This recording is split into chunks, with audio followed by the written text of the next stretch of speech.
Ah, je suis déjà fatiguée avant même de commencer cette vidéo. Vous imaginez?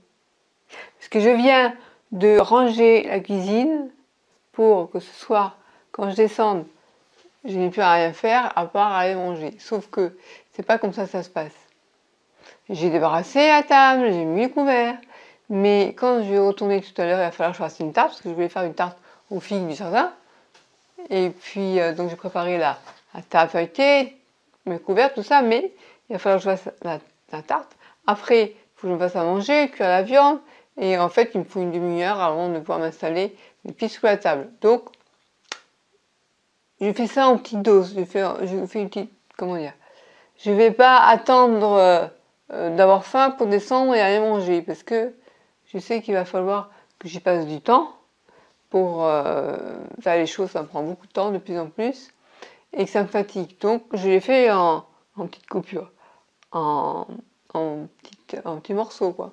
Donc ça, c'est aussi une manière de gérer sa fatigue.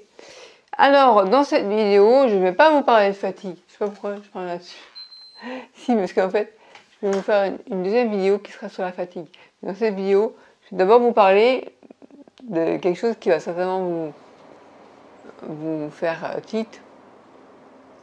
Quand on a une sclérose en plaques, on a tendance à tout mettre sous le coup de la sclérose en plaques. Voilà. Et alors, j'ai une anecdote à vous raconter qui m'a fait rigoler sur le coup. Donc, quand on commence, je sais pas moi, à avoir, qu'est-ce que ça pourrait être, une sensation bizarre, par exemple, une sensation de la langue qui picote, ou par exemple, quand on appuie sur un doigt, on sent comme une décharge électrique. On se dit, ça y est, c'est la sclérose en plaques, quoi. Puis alors, à l'époque où, quand on est en CEP rémitante, on se dit, c'est peut-être annonciateur d'une nouvelle poussée. Voilà, on a tous fait ça, hein. Je vous rassure, c'est un peu normal. Et bien, je vais vous raconter donc un truc marrant, c'est que lundi, depuis lundi, j'avais l'impression justement, quand je me servais de mon pouce droit, quand j'appuyais sur le pouce droit, ça me faisait comme une décharge électrique dans le doigt. Et je me suis dit, c'est bizarre, tiens, c'est peut-être neurologique en fait, voilà. La question que je me dis, c'est neurologique. Bon. Et puis, ça m'a fait ça toute une journée, et le lendemain, pareil. Puis je me suis dit, c'est quand même bizarre, faut que je note. Faut que je note, tel jour, j'ai eu tel symptôme. Et puis quand même, je me suis dit, je vais regarder. Donc je regarde mon doigt, et là, qu'est-ce que je vois? Une coupure sur le doigt. Donc en fait, j'avais mal quand j'appuyais, parce que ça me faisait, la décharge électrique, c'était juste que ça me faisait mal. Alors maintenant, ça a bien cicatrisé. Bah oui, c'était lundi, donc mardi, mercredi, ça fait 3 jours. Et voilà, et ça m'a fait rigoler. Je me suis dit, tiens, ça c'est l'idée d'une nouvelle vidéo pour vous parler justement de notre réaction de tout mettre sur le coup de la sclérose en plaques. Alors, est-ce que vous aussi, vous avez des anecdotes à raconter? Moi, à l'époque où j'avais une CEP rémitante, je sentais venir, comment dire, quand j'ai su que j'avais la sclérose en plaques, les signes, je les percevais. Et c'est surtout quand c'était des signes moteurs, ou par exemple, la dernière poussée que j'ai eue en 2010, j'avais du mal à me servir, j'arrivais plus à couper ma viande en fait. Ou alors les troubles au niveau visuel, ça peut pas.